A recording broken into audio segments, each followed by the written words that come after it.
everyone, welcome to the platform of Yourpedia. So basically Uttar Pradesh public service commission में assistant engineers के लिए vacancies आ चुकी हैं, जिसके लिए everybody was waiting for since last many years, जिसके लिए हर कोई पिछले 2021 के बाद में कंटिन्यूसली वेट कर रहा। So finally number of post लगभग मोर देन 500 पोस्ट आपके पास में आई हैं। सो उसके लिए फॉर द एग्जाम बेसिकली ए के लिए जो वैकेंसी आई है उसके लिए फॉर द प्रीलिम एग्जाम के लिए जो प्री एग्जाम है उसके लिए एक डेडिकेटेड मॉड्यूल योरपीडिया प्लेटफॉर्म पे लॉन्च हो चुका है। ठीक है, so prelim syllabus will be common for all the branches. Like अगर हम बात करें for the electrical branch, for the mechanical branch, for the agriculture branch, as for the civil branch, common रहेगा सभी ब्रांचेस के लिए। सो डेडिकेटेडली मॉड्यूल आपका already launch हो चुका है। Some of the videos has already been uploaded on the YouTube just for the purpose of the demo, जिससे आपको एक क्लैरिटी लग सके कि हाँ how the things are going. Now in this topic basically I will be discussing about the syllabus of the prelim, pre में क्या mention किया गया है आपके पास में, and after that I will be trying to cover one of the topic. एक topic भी मैं आपके पास कवर करने की कोशिश करूंगा, and after covering the theory of that particular topic I will be giving you some of the questions as well. कुछ question भी मैं आप लोगों से डिस्कस करूंगा उसके ऊपर, टॉपिक के ऊपर, एंड यहाँ से एक आपको क्लैरिटी मिल जाएगी कि यस किस तरीके से हमारे पास जो पैनल है बेसिकली उस पर भी चीज़ें चल रही हैं for the UPPSC AE prelim exam. ठीक, so basically this is actually a no writing module. No writing module का मीनिंग क्या है कि आपकी कुछ भी आपको लिखने की रिक्वायरमेंट नहीं पड़ेगी। Everything will be given to you in the printed form. PDF format में आपको सारी चीज़ें प्रोवाइड करी जाएंगी on the panel, so that आपका टाइम सेव हो सके and you can utilise that time for the revision purpose and for the question practice purpose. For any kind of the query related to the module या फिर related to the course, you can just fill the Google form which is given in the description box. You can call on the contact numbers. You can also visit the website. Everything will be mentioned there. Everything has been mentioned there. All the details are there. Now let's begin with the discussion. So UPPSC में pre जो है उसके ऊपर उसका जो syllabus है उसके ऊपर एक डिटेल्ड वीडियो आप लोगों के पास ऑलरेडी बनाया जा चुका है, जो आप लोग योरपीडिया चैनल पे अगर चेक करेंगे यूट्यूब चैनल पे तो आपको मिल जाएगा। येस्टरडे बेसिकली 1-2 दिन पहले हम लोगों का पैनल डिस्कशन भी हुआ है पूरा विद द कंप्लीट टीम, जिसमें भी सारी चीज़ें बताई गई हैं, कौन किस टॉपिक को कवर करेगा, कैसे है, every detailed was discussed in that module as well. इस लेक्चर में डिस्कस की गई थी। सो सिलेबस आपने अब देख भी लिया होगा मेरे ख्याल से अभी तक तो, अगर आप तैयारी शुरू कर चुके हैं। So these are the topics which are given in the syllabus. ठीक है, this is the complete list of the 22 topics which is given in the syllabus. Now if I consider my part, अगर मैं इसमें अपना part consider करूं तो मेरे part के हिसाब से this topic that is production and the construction is going to be covered. I will be dealing with this topic. तो मैं आपसे बताऊंगा कि जो प्रोडक्शन कंस्ट्रक्शन है इसमें क्या डिटेल्ड सिलेबस आप लोगों के मेंशन किए गए हैं, and after that I will be covering one theory topic as well, और उसके मैं कुछ क्वेश्चन भी आपसे करवाऊंगा इसी सेम लेक्चर के अंदर। So without any delay let's move to the main part. Yes, this is the syllabus given for the construction purpose. ये सिलेबस आपका दिया गया है किसके लिए? कंस्ट्रक्शन पर्पस के लिए। You can see from here, देखिए clearly they have mentioned the construction planning and the management. ये एक सिलेबस है पूरा इसका गिवन यहाँ पर, एक पूरा टॉपिक होता है जो कि आप लोग पढ़ते हैं, चाहे आप सिविल इंजीनियर हो, चाहे आप मैकेनिकल इंजीनियर हो, इलेक्ट्रिकल इंजीनियर हो। This is a complete subject जो आपको पढ़ाया जाता है आपके सेमेस्टर्स में या फिर आपकी इंजीनियरिंग के दौरान। तो ये यहाँ पे मेंशन किया है सिलेबस में इन्होंने। इसके अंदर वही सेम चीज़ है, CPM, PERT, estimation and the costing, ये चीज़ें भी, एस्टिमेशन द कंट्रोल, ये चीज़ें भी पढ़ाई जाती है। इलेक्ट्रिकल इंजीनियर्स को भी पढ़ाया जाता है एस्टिमेशन, सिविल इंजीनियर्स को भी पढ़ाया जाता है, मैकेनिकल में भी यूटिलाइजेशन होता है इसका। दूसरा कॉन्ट्रैक्ट्स होते हैं, there are so many type of the contracts which are like bulk, like lump sum contract होता है, लेबर कॉन्ट्रैक्ट होता है, उनकी डिटेल पूछिए, उनके लीगल एस्पेक्ट्स क्या क्या हो सकते हैं, and some of the topics related to the safety and the environmental regulations due to the construction. Now they have mentioned the building materials. building material इन्होंने mention किया है। building material is one of the most important subject होता है for the civil engineers, but since ये यहाँ पे सभी branches के बच्चों को पढ़ना पड़ेगा, इलेक्ट्रिकल के बच्चों को भी, मैकेनिकल के बच्चों को भी, एग्रीकल्चर के बच्चों के एंड सिविल के लिए तो है ही। तो ये एक यहाँ पे डिफरेंस आएगा कि भैया सिविल वालों की चीज़ें हैं, बहुत डिटेल्ड सिलेबस होता है, लेकिन ये इलेक्ट्रिकल और मैकेनिकल के और एग्रीकल्चर के बच्चों को भी आना चाहिए। ये बेसिक्स आना चाहिए सब्जेक्ट का, कंप्लीट डिटेल्ड ना आता हो लेकिन बेसिक पता होना चाहिए आपको, हर मटेरियल के बारे में नॉलेज होनी चाहिए आपको। क्लियर है? तो इसमें इन्होंने मेंशन किया that is they have mentioned the concrete के बारे में इन्होंने मेंशन किया है, स्टील की नॉलेज होनी चाहिए, timber, masonry and some of the other building materials also they are covering in the basically syllabus जो ये पूछ रहे हैं। इनकी बेसिक प्रॉपर्टीज पूछा है कि भाई प्रॉपर्टीज क्या होंगी इन डिफरेंट मटेरियल्स की, और इनका बेसिक एप्लीकेशन आपसे कवर करना होगा, आपको कवर करना होगा, which is the basic requirement, ठीक है। सो कंस्ट्रक्शन टेक्निक्स है कुछ आपके पास में mentioned, like foundation, walls, roof, flooring, concrete construction जैसे कि form work, reinforcement, concrete curing, like this. कुछ कंस्ट्रक्शन इक्विपमेंट्स हैं जिनका आपको डिटेल्ड पता होना चाहिए थोड़ा बहुत, लाइक कि bulldozer, cranes, excavators, this type of the things are being covered. Sustainable construction is also aspect which is being asked in the syllabus. तो इस पर्टिकुलर टॉपिक में से मैंने आपको एक सिलेबस का आइडिया दिया so that you can get the clarity कि हाँ क्या क्या चीज़ें किस किस तरीके से आपके पास पूछी गई हैं एग्जाम में। But in this particular video I will be covering the basics of the concrete. मैं यहाँ से आपके पास एक कॉन्क्रीट जो है, कॉन्क्रीट होता क्या है, क्या इसका बेसिक प्रॉपर्टीज होती हैं, क्या होता है, how we can manufacture the concrete, that type of the things we will be trying to cover in this particular lecture so that you can get the clarity about the concrete। और उसके कुछ question भी हम लोग आपसे बाद में cover करेंगे। So concrete mentioned in the syllabus, I am going to start with this topic।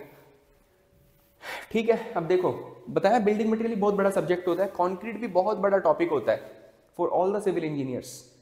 तो लेकिन ये इलेक्ट्रिकल के बच्चों को भी पढ़ना है, मैकेनिकल के बच्चों को भी पढ़ना है, एग्रीकल्चर के बच्चों को भी पढ़ना है, क्योंकि बेसिक सबको आना चाहिए। Detailed aspects of concrete are required for the mains examination of civil engineering students. Prelim की बात करेंगे तो बेसिक्स आर रिक्वायर्ड, हर बच्चे को पता होना चाहिए कि भाई हाँ कंक्रीट क्या होता है, कैसे बनता है, कैसे आप लोग उसको यूज करते हो, क्या उसकी बेसिक प्रॉपर्टीज होती हैं। Detailed will be covered for the mains exam, ठीक है, बट प्री में कवर होगा इसका पूरा बेसिक, सो दैट हर ब्रांच के बच्चे को ये सारी बेसिक्स इसकी पता लग सके। तो प्रीलिम के हिसाब से बेसिक्स को दिमाग में रखते हुए हम ये लेक्चर कवर करने की कोशिश करेंगे। जब मेंस का टाइम आएगा तो इसी चीज को और डिटेलिंग में लेके जाएंगे for the civil engineering exams, but this lecture is specially dedicated for the prelim purpose so that every branch students can comfortably understand the meaning of the concrete, its properties and its question can also be solved. So prelim के purpose को देखते हुए basic मैं आपसे यहाँ पे cover करूंगा, ठीक है। डिटेल्ड तो इसका मेंस के लिए होगा सिविल इंजीनियरिंग स्टूडेंट्स के लिए, बट प्रीलिम तो सबको पता होना चाहिए basic details of the concrete. So now let's begin with the topic. I am discussing the topic concrete. So the very basic question जो आप लोगों के पास में आता है कि भैया कंक्रीट होता क्या है। I have seen so many electrical engineering students, I have seen so many mechanical engineering students, they don't have the clarity about the concrete. Sometimes they use mortar, sometimes they call कि भाई concrete है, उनको meaning ही नहीं पता होता है, concrete क्या होती है, आरसीसी क्या होती है, मोर्टार क्या होता है। तो यहाँ से आपको एक बेसिक टर्म जो कि है कंक्रीट, उसका डिटेल्ड आइडिया लग जाएगा पूरा, जिससे कभी गलती नहीं होगी आपके पास में। So just try to understand this. देखिए, let us first try to see this image. इस इमेज को देखो सबसे पहले।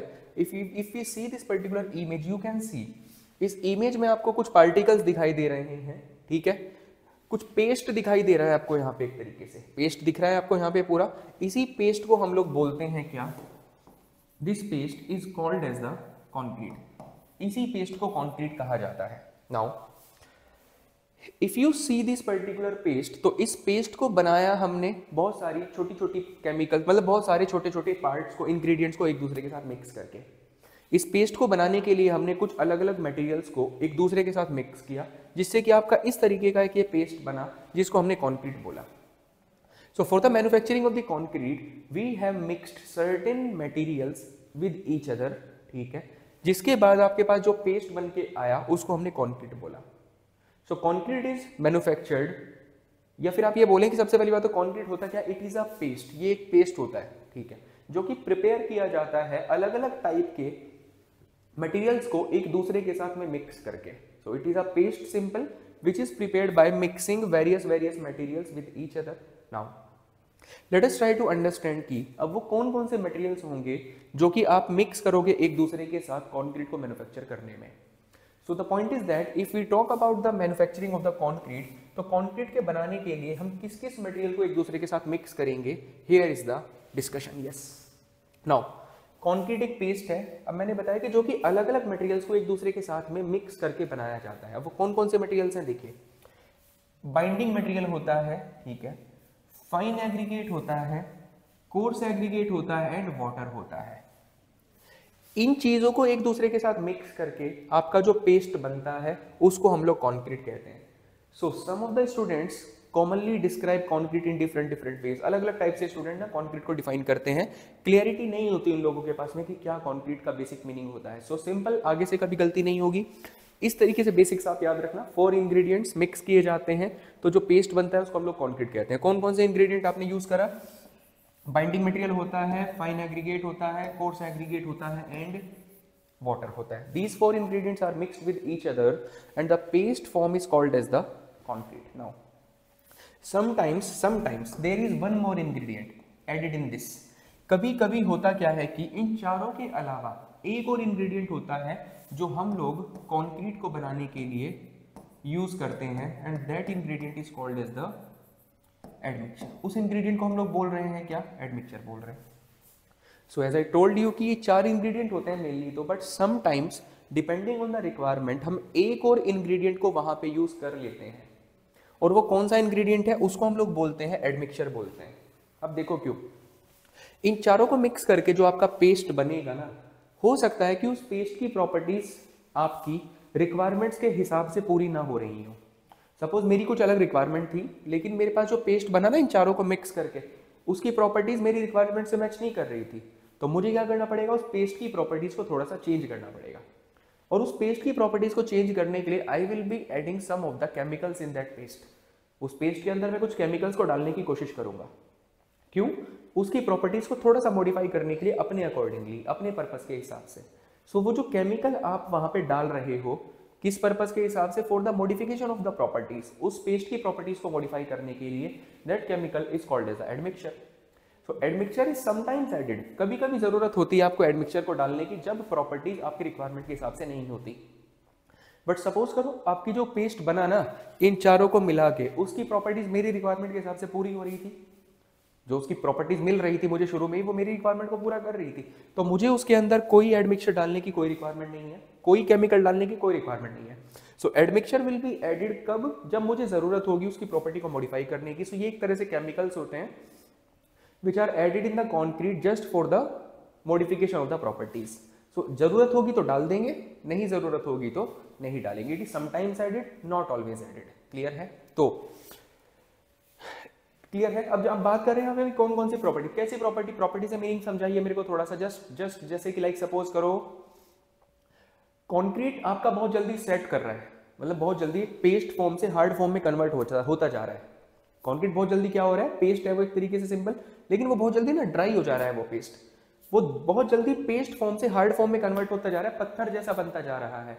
तो हम चाहते हैं कभी कभी कि वो बहुत जल्दी से सेट ना हो, बहुत जल्दी पेस्ट से पत्थर में ना बदले, तो वो प्रॉपर्टी मॉडिफाई करना पड़ रहा है ना मेरे को एक तरीके से। तो उसको मैं थोड़ा सा चाहता हूं कि वो लंबे समय तक पेस्ट बना रहे, तो मेरे को थोड़ा सा उसमें केमिकल डालना पड़ेगा जिससे कि वो लंबे समय तक पेस्ट बना रहेगा, हार्ड नहीं होगा बहुत जल्दी से। ठीक है। समटाइम्स मेरे को लगा कि उस पेस्ट के अंदर ना ताकत, स्ट्रेंथ बहुत जल्दी नहीं आ पा रही है, बहुत लेट, धीरे धीरे स्ट्रेंथ आ रही है। तो मैं चाहता हूं कि जल्दी से स्ट्रेंथ गेन कर ले वो, तो ये भी एक प्रॉपर्टी मॉडिफाई करना पड़ रहा है मेरे को अपनी पर्पस के हिसाब से। तो ये भी मैं क्या करूंगा, यहाँ पे केमिकल डालूंगा कुछ, सो दैट वो जल्दी स्ट्रेंथ गेन करेगा। तो देखो इस तरह की प्रॉपर्टी मॉडिफिकेशंस की बात कर रहे हैं। कई बार ऐसा होता है कि प्रॉपर्टी बहुत जल्दी से वो क्या है, वो बहुत जल्दी से हार्ड फॉर्म में नहीं आ रहा है, कभी कभी ऐसा भी हो सकता है, पेस्ट में बना हुआ है, हार्ड में जल्दी कन्वर्ट ही नहीं हो रहा, पत्थर जैसा बन ही नहीं रहा है वो। तो कभी कभी मैं चाहूंगा कि वो जल्दी से सेट हो जाए, बहुत जल्दी से वो पेस्ट फेस से हार्ड फॉर्म में पहुंचे, पत्थर जैसा बन जाए बहुत जल्दी से।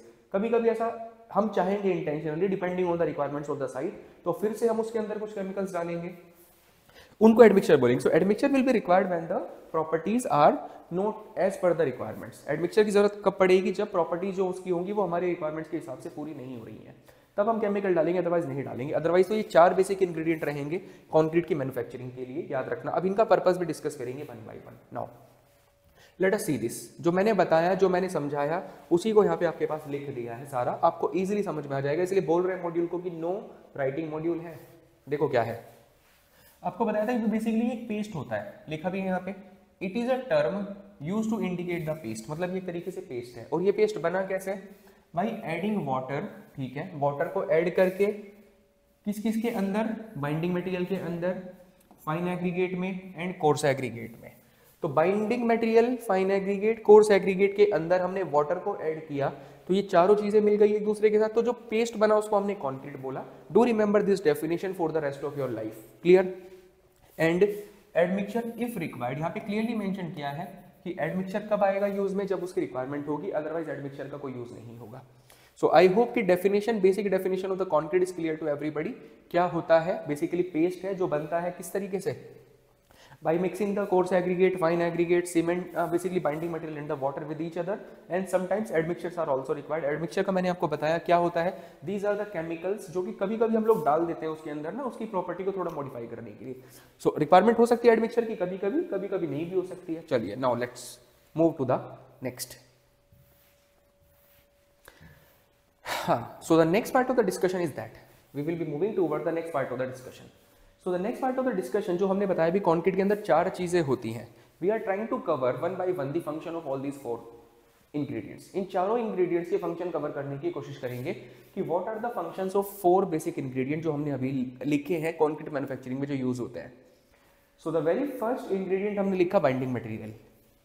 सबसे पहली बात तो आपको ये समझ में आना चाहिए कि बाइंडिंग मटेरियल आप लोगों के पास में क्या क्या हो सकता है। देखिए, बाइंडिंग मटेरियल आपके पास में जनरली जो आपने घरों के आसपास देखा होगा वो होता है सीमेंट यूज करते हुए देखा होगा आपने। But yes, lime is also a binding material. Lime भी एक बाइंडिंग मटेरियल के रूप में ऑप्शन होता है जो आप यूज कर सकते हो। कंक्रीट की एप्लीकेशन तो बहुत देखी होंगी आपने अपने घरों के आसपास कंस्ट्रक्शंस में। घर बन रहा होगा आपका तब भी देखा होगा आपने, कहीं पे पड़ोस में कुछ कंस्ट्रक्शन हो रहा होगा, सड़क बन रही होगी, बिल्डिंग बन रही होगी, everywhere you will see the application of the concrete in your surrounding. Clear है? सो अब इसके अंदर जो बाइंडिंग मटेरियल होता है, बाइंडिंग मटेरियल के रूप में हम सीमेंट को भी यूज कर सकते हैं, बहुत कॉमनली देखा होगा आपने। लाइम भी यूज होता है। आज के टाइम पे लाइम का यूज थोड़ा सा कम हो चुका है, बस यस, पास्ट में तो लाइम बहुत ज्यादा यूज किया जाता था आपके पास में। क्लियर है? आज के टाइम पे थोड़ा कम हो गया, बट पास्ट में तो बहुत ज्यादा लाइम यूज किया जाता था अगर आप देखोगे तो। ओके, सो लाइम भी यूज कर सकते हो आप बाइंडिंग मटेरियल के रूप में, सीमेंट भी यूज कर सकते हो। आज के समय पे तो मोस्टली सीमेंट ही आपको यूज होता दिखाई देगा, बट यस, पास्ट में तो लाइम भी यूज किया जाता था बाइंडिंग मटेरियल की तरह से। अब देखिए क्या है मतलब, अब ये बात की हमने बाइंडिंग मटेरियल क्या होते हैं, सीमेंट होता है, लाइम होता है। Now the what is the function of binding material and why are we calling it as a binding material, ये बात समझने की है। बाइंडिंग मटेरियल का पर्पस होता है, इसका फंक्शन होता है क्या, देखिए क्या फंक्शन है। बाइंडिंग मटेरियल्स ना जो आपके पास में फाइन एग्रीगेट है, ठीक है, कंक्रीट के लिए बनाने के लिए आप जो डालोगे फाइन एग्रीगेट, एंड जो कोर्स एग्रीगेट है, उनको एक दूसरे के साथ बाइंड करने में, चिपका के रखने में हेल्प करेगा हमारी। This is the function of binding material. So binding material will be actually helping us to bind the materials. किस किस को? Fine aggregate and coarse aggregate को एक दूसरे के साथ बाइंड करने में हेल्प करेगा। That is the function of binding material. Clear है? याद रखना, फाइन एग्रीगेट कोर्स एग्रीगेट को एक दूसरे के साथ बाइंड करने में हेल्प करता है कौन? Binding material. उनको चिपका के रखेगा एक दूसरे से, उनको इधर उधर डिस्प्लेस नहीं होने देगा, वो एक अच्छे से टाइटली पैक स्टेट में बनाए रखने में हेल्प करेगा बाइंडिंग मटेरियल। नाम में समझ में आ रहा है, चिपका के रखने में हेल्प करेगा। क्लियर है? ठीक है। So that is the basic function of the cement, या फिर आप बोल सकते हैं binding material in the concrete. So just read it properly, देखिए क्या है फंक्शन की मैं बात कर रहा था। मैंने बोला ना, ये जो डिस्कशन है ये इस तरीके से बेसिक डिस्कशन है कि चाहे किसी भी ब्रांच का स्टूडेंट होगा, सभी इजीली इसको समझ जाएंगे। और देखो, बिल्डिंग मटेरियल बहुत डिटेल्ड सब्जेक्ट है मेंस के लिए, सिविल इंजीनियर स्टूडेंट के लिए। अगर मैं प्री के पर्पज से देखूं तो प्री के पर्पज से I feel like basic knowledge of the building materials is required, note that detailed knowledge. अगर बहुत ज्यादा डिटेल्ड नॉलेज पूछेगा ना वो, तब तो मैकेनिकल के बच्चे को भी ये पूरा बिल्डिंग मटेरियल पढ़ना पड़ जाएगा, जो कि 70-80 घंटे में पढ़ाया जाता है। बट इतना नहीं होगा भाई, मैकेनिकल के बच्चों से मैकेनिकल की नॉलेज ज्यादा एक्सपेक्टेशन की जाएगी, सिविल की नॉलेज कम एक्सपेक्टेशन की जाएगी। तो इसीलिए बेसिक्स पता होना चाहिए आपको सिविल इंजीनियरिंग का जो टॉपिक है ये वाला। तो उसी बेसिक को दिमाग में रखते हुए चीजें पढ़ाई जा रही है। मैं कहने को तो बहुत लंबा पढ़ा सकता हूँ इसको, but yes, depending on the requirement of the subject I am trying to cover the basic of the subject just. अब देखिए फंक्शन क्या है, इसमें लिखा है हमने। So the binding material in concrete, ठीक है, कौन कौन से सच है, सीमेंट भी होता है, लाइम भी होता है, क्या करता है, होल्ड करता है किसको, फाइन एग्रीगेट को एंड कोर्स एग्रीगेट को एक दूसरे के साथ में। ये फंक्शन बताया मैंने अभी आपको। बाइंडिंग मटेरियल क्या करता है, कंक्रीट में जब आप उसको यूज करते हो तो वो कोर्स एग्रीगेट और फाइन एग्रीगेट को एक दूसरे के साथ बाइंड करने में, एक दूसरे के साथ होल्ड करने में हेल्प करेगा। ये बेसिक फंक्शन होता है उसका। उनको इधर उधर डिस्प्लेस नहीं करने देगा, क्योंकि अगर कोर्स एग्रीगेट डिस्प्लेस होकर कहीं और चला गया, फाइन एग्रीगेट डिस्प्लेस होकर कहीं और चला गया, तो ऑब्वियसली इतना अच्छे से वो एक मिक्स तैयार नहीं हो पाएगा, यूनिफॉर्म मिक्स नहीं बनेगा। कहीं ना कहीं उसकी ताकत भी कम हो जाएगी, स्ट्रेंथ भी कम हो जाएगी, यूनिफॉर्मिटी खराब हो जाएगी, उसकी स्ट्रेंथ प्रॉपर्टीज बहुत सारी खराब हो जाएंगी उसकी। इसीलिए चाहेंगे कि अच्छे से वो एक दूसरे के साथ टाइटली पैक स्टेट में बने रहें। ठीक है, तभी पेस्ट अच्छा बनेगा जिसके पास में ताकत आएगी अच्छे से। तो इसीलिए ये एक दूसरे को अच्छे से होल्ड करने में हेल्प करेगा, fine aggregate and coarse aggregate को। Is this clear to everybody? Now let us try to cover the function of the water. अब वाटर का फंक्शन हम लोग डिस्कस करेंगे कि भी वाटर क्यों डालते हैं हम लोग। देखो मैंने आपको बताया कि जो बाइंडिंग मटेरियल होता है वो एक तरीके से क्या काम करता है, coarse aggregate and fine aggregate को एक दूसरे के साथ बाइंड करने में हेल्प करता है, होल्ड करने में हेल्प करता है। But you need to understand this. देखो जो बाइंडिंग मटेरियल होता है ना, सीमेंट ठीक है, सीमेंट इनको बाइंड करेगा, fine aggregate and coarse aggregate को। लेकिन अगर मैं सिंपल सीमेंट डाल दूंगा course aggregate and fine aggregate के बीच में, तो क्या वो बाइंड कर पाएगा उसको? नहीं बाइंड कर पाएगा। सिंपल ड्राई फॉर्म में आप सीमेंट डाल दो वहां पे, नहीं बाइंड कर पाएगा। कोर्स एग्रीगेट लो, फाइन एग्रीगेट लो, वहां पे ड्राई सीमेंट लाकर डाल दो, सीमेंट का बैग खोलो, सीमेंट डाल दो, थोड़ा सा बाइंड ही नहीं कर पाएगा उसको। तो फिर अभी तो मैं बोल रहा हूँ बाइंड करने में हेल्प करता है, लेकिन जब मैं ड्राई स्टेट में डाल रहा हूँ सीमेंट को fine aggregate and coarse aggregate के बीच में, तब तो वो उनको बाइंड नहीं कर पा रहा है। यस, अगर ड्राई स्टेट में सीमेंट डालोगे ना, वहां पे सूखा सीमेंट डालोगे बिल्कुल, तो नहीं बाइंड कर पाएगा उसको। वो बाइंड कब कर पाएगा? सीमेंट बाइंड जब कर पाएगा जब वो एक तरीके से पेस्ट फॉर्म में होगा। जब सीमेंट किस फॉर्म में होगा? पेस्ट फॉर्म में होगा ना, तभी वो coarse aggregate and fine aggregate को एक दूसरे के साथ बाइंड करने में हेल्प करेगा। अगर ड्राई सीमेंट डालूंगा तो फिर तो वो बाइंड ही नहीं कर पाएगा fine aggregate and coarse aggregate को। ऐसा तो आपने प्रैक्टिकली भी सोचा होगा ना जिंदगी में कभी।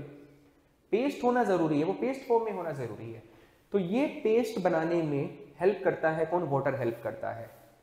तो वाटर का पर्पज होता है क्या कि जब हम वाटर को डालते हैं पानी के, सीमेंट, उसके कंक्रीट के अंदर, तो वो सीमेंट के साथ कंबाइंड होगा। वो किसके साथ कंबाइंड होगा? सीमेंट के साथ कंबाइंड होगा। एंड सीमेंट के साथ कंबाइंड हो करके एक पेस्ट बना लेगा। और वो जो पेस्ट है ना सीमेंट का एंड वाटर का, that paste of the cement and water is actually helping अस। वही पेस्ट हेल्प करेगा हमारी किस चीज में? Coarse aggregate and fine aggregate को बाइंड करने में। तो यहां से आपको समझने का पॉइंट था कि ड्राई सीमेंट नहीं बाइंड कर पाएगा। बाइंड कब कर पाएगा? वो जब वो वाटर भी आप वहां पे डालोगे, जब वो सीमेंट पेस्ट फॉर्म में होगा वाटर के साथ में। तो होता क्या है, जब हम लोग वहां पे बाइंडिंग मटेरियल डालेंगे, दैट इज सीमेंट डालेंगे, और उसके साथ में आप डालोगे क्या? पानी भी डालोगे। तो होता क्या है कि ये पानी और सीमेंट एक दूसरे के साथ में रिएक्शन करते हैं। एक दूसरे के साथ में क्या करते हैं? केमिकल रिएक्शन करते हैं। एंड सीमेंट एंड पानी की जो केमिकल रिएक्शन होती है, इस रिएक्शन को हम लोग हाइड्रेशन बोलते हैं। The reaction of the cement along with the water is called as a hydration. इसको हाइड्रेशन कहा जाता है। सो जिस वक्त ये हाइड्रेशन होगा वाटर का एंड सीमेंट का, तो वो एक पेस्ट फॉर्म में भी कन्वर्ट हो जाएगा, और उस सीमेंट के पास में डेवलप होंगी बाइंड करने की प्रॉपर्टीज, जिस प्रॉपर्टी की हेल्प से वो coarse aggregate and fine aggregate को एक दूसरे के साथ बाइंड करेगा। You need to understand this. So basic purpose क्या आया वाटर का यहाँ पे? वाटर का जो बेसिक पर्पस आया है यहाँ पे, वो क्या है? पेस्ट बनाने में हेल्प करना, सीमेंट के साथ रिएक्शन करना, हाइड्रेशन प्रोसेस कराना, जिससे कि सीमेंट के पास में एक बाइंड करने की प्रॉपर्टी डेवलप हो सके fine aggregate and coarse aggregate को। So this is the basic function of using water in the manufacturing of the concrete. So just try to read it out. देखो यही बोला मैंने अभी। देखिए, इट क्रिएट पेस्ट, यही सेम चीज बताई आपको। तो ये क्या करता है? ये एक पेस्ट क्रिएट करता है। ये क्या करता है? पेस्ट क्रिएट करता है। इट क्रिएट्स अ पेस्ट जो कि ग्लू करेगा, मतलब चिपकाएगा all of the aggregates together, सारे एग्रीगेट्स को एक दूसरे के साथ। क्लियर है? सो ये एक पेस्ट तैयार करने में हेल्प करता है। किसके साथ? सीमेंट के साथ केमिकल रिएक्शन करके, हाइड्रेशन करके एक पेस्ट बनाता है जो कि एग्रीगेट्स को एक दूसरे के साथ चिपकाने में हेल्प करेगा आपके पास। क्लियर है? दूसरा ये बताया मैंने अभी आपको पॉइंट। तो सीमेंट अभी बताया 2 मिनट पहले, सीमेंट पेस्ट, सीमेंट जो होता है अंडरगोज केमिकल रिएक्शन प्रोसेस। अभी 2 मिनट पहले बताया कि सीमेंट क्या करेगा? एक तरीके से केमिकल रिएक्शन करेगा वाटर के साथ में, जिसको हम लोग बोलते हैं हाइड्रेशन। ये भी एक इंपॉर्टेंट वर्ड है, just remember the name. The reaction of the cement with the water is called as the hydration. ठीक है? नाउ ये जो केमिकल रिएक्शन हुआ, हाइड्रेशन जो हुआ ना, वाटर एंड सीमेंट का एक दूसरे के साथ में जो रिएक्शन हुआ, इसी के वजह से सीमेंट के पास में एक तरीके से बाइंडिंग प्रॉपर्टीज डेवलप होती हैं। बाइंडिंग प्रॉपर्टी डेवलप होती है जिसकी वजह से वो fine aggregate and coarse aggregate को एक दूसरे के साथ चिपका के रखेगा अच्छे से, और एक अच्छे से सॉलिड मास बना के रखने में हेल्प करेगा, हार्ड मास बना के रखने में हेल्प करेगा। क्योंकि अगर वो एक दूसरे से चिपकेंगे नहीं ना, फाइन एग्रीगेट और कोर्स एग्रीगेट, तो इधर उधर वो डिस्प्लेस हो जाएंगे, मूव कर जाएंगे। एक वो हार्ड चीज नहीं बन पाएगी आपके पास में ना। हार्ड का मतलब है कि सॉलिड जैसा, पत्थर जैसा चिपका रहे एकदम बिल्कुल एक दूसरे से। तो यही पॉइंट है कि ये पेस्ट बनेगा, उनको चिपकाएगा और एक हार्ड कंक्रीट, एक स्टेबल कंक्रीट, एक ड्यूरेबल कंक्रीट, एक ताकतवर कंक्रीट बनाने में हेल्प करेगा हमारी। तो यही लिखा भी है पॉइंट आपने ना, this is what allow the concrete to harden and become strong and solid.